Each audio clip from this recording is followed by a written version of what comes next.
ಪಾಕ್ ಜೈಲಿನಲ್ಲಿ ದೃಷ್ಟಿ ಕಳೆದುಕೊಂಡ ಇಮ್ರಾನ್ ಖಾನ್ ಚಿಕಿತ್ಸೆ ನೀಡುವಂತೆ ಪಾಕ್ ಸರ್ಕಾರಕ್ಕೆ ಕಪಿಲ್ ಮನವಿ ಮಾಡಿಕೊಂಡಿದ್ದಾರೆ. ದಿನದಿಂದ ದಿನಕ್ಕೆ ಇಮ್ರಾನ್ ಆರೋಗ್ಯ ಕ್ಷೀಣಿಸ್ತಾ ಇದೆ.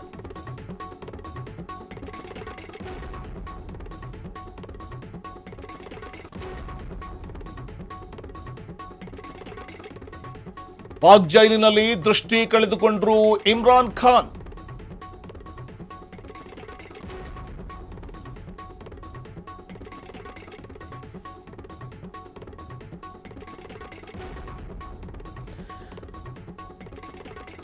ಬಂಧನದಲ್ಲಿ ಇರುವಂತಹ ಇಮ್ರಾನ್ ಖಾನ್ ಅವರ ಕಣ್ಣಿಗೆ ಚಿಕಿತ್ಸೆಯ ಅಗತ್ಯವಿದೆ.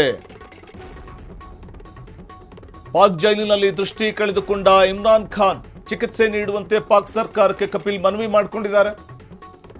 ದಿನದಿಂದ ದಿನಕ್ಕೆ ಇಮ್ರಾನ್ ಆರೋಗ್ಯ ಕ್ಷೀಣಿಸ್ತಾ ಇದೆ. ಕಣ್ಣಿನಲ್ಲಿ ರಕ್ತ ಹೆಪ್ಪುಗಟ್ಟಿದ್ದು ಗಂಭೀರ ಹಾನಿಯಾಗಿದೆ. ಪಾಕ್ ಸರ್ಕಾರಕ್ಕೆ ಹೀಗಂತ ಪತ್ರ ಬರೆದಿದ್ದಾರೆ ಕಪಿಲ್ ದೇವ್. ಪಾಕಿಸ್ತಾನ ಕ್ರಿಕೆಟ್ ತಂಡದ ಮಾಜಿ ನಾಯಕ ಇಮ್ರಾನ್ ಖಾನ್ ಮತ್ತು ಭಾರತದ ಕೆಲ ಕ್ರಿಕೆಟಿಗರು ಮೈದಾನದಲ್ಲಿ ಎಷ್ಟು ಮಟ್ಟಿಗಿನ ಬದ್ಧ ವೈರಿಗಳಾಗಿದ್ದಾರೋ ಮೈದಾನದ ಹೊರಗೆ ಅಷ್ಟೇ ಒಳ್ಳೆಯ ಸ್ನೇಹಿತರಾಗಿದ್ರು. ಸೊ ಇಲ್ಲಿ ಜೈಲಿನಲ್ಲಿರುವ ಅಂದರೆ ಪಾಕಿಸ್ತಾನದ ಜೈಲಿನಲ್ಲಿರುವಂಥ ಇಮ್ರಾನ್ ಖಾನ್ ಅವರ ಆರೋಗ್ಯದ ಬಗ್ಗೆ ಇತ್ತೀಚೆಗಿನ ವರದಿ ಬಂದ ಬಳಿಕ ಜಗತ್ತಿನ ವಿವಿಧ ದೇಶಗಳ 14 ಮಾಜಿ ನಾಯಕರು ಸೇರಿ ಪಾಕಿಸ್ತಾನದ ಪ್ರಧಾನಿ ಶಹಬಾಜ್ ಶರೀಫ್ ಅವರಿಗೆ ಪತ್ರ ಬರೆದಿದ್ದಾರೆ. ಇಮ್ರಾನ್ ಖಾನ್ ಅವರ ಆರೋಗ್ಯದ ಬಗ್ಗೆ ಕಾಳಜಿ ವಹಿಸುವಂತೆ ವಿನಂತಿಸಿದ್ದಾರೆ. ಅದರಲ್ಲಿ ಭಾರತದ ಮಾಜಿ ನಾಯಕರು ಕಪಿಲ್ ದೇವ್ ಕೂಡ ಹಾಗೂ ಗವಾಸ್ಕರ್ ಇಬ್ಬರು ಕೂಡ ಸಹಿ ಹಾಕಿದ್ದು ಇಮ್ರಾನ್ ಖಾನ್ ಅವರ ಆರೋಗ್ಯದ ಕುರಿತಾಗಿ ಪತ್ರವನ್ನು ಬರೆದಿದ್ದಾರೆ ಪಾಕಿಸ್ತಾನ ಸರ್ಕಾರಕ್ಕೆ.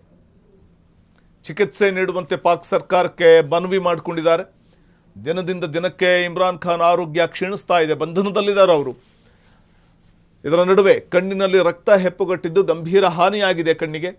ಅವರ ದೃಷ್ಟಿ ದೋಷಕ್ಕೆ ಸರಿಯಾದಂಥ ಚಿಕಿತ್ಸೆಯನ್ನು ಪಾಕ್ ಸರ್ಕಾರ ನೀಡಬೇಕು ಅಂತ ಮನವಿಯನ್ನು ಮಾಡಿಕೊಳ್ಳಲಾಗಿದೆ. ತಕ್ಷಣವೇ ಜೈಲಾಧಿಕಾರಿ ಸ್ಪಂದಿಸಬೇಕು ಇಮ್ರಾನ್ ಖಾನ್ ಅವರ ಆರೋಗ್ಯ ಕುರಿತಾಗಿ ಅಂತ ಕಪಿಲ್ ದೇವ್ ಮನವಿ ಮಾಡಿಕೊಂಡಿದ್ದಾರೆ. ಪಾಕ್ ಜೈಲಿನಲ್ಲಿ ದೃಷ್ಟಿ ಕಳ್ಕೊಂಡಿರುವಂಥ ಇಮ್ರಾನ್ ಖಾನ್ ಕುರಿತಾಗಿ ಈ ಸಂದರ್ಭದಲ್ಲಿ ಮಾನವೀಯತೆಯ ಹಸ್ತವನ್ನು ಭಾರತದ ನಾಯಕರು ಚಾಚುತ್ತಾ ಇರುವಂಥದ್ದು. ಅಂದರೆ ಈ ಮೂಲಕ ಸರ್ಕಾರಕ್ಕೆ, ಅಲ್ಲಿನ ಪಾಕ್ ಸರ್ಕಾರಕ್ಕೆ ಮನವಿ ಮಾಡ್ಕೋತಾ ಇದ್ದಾರೆ.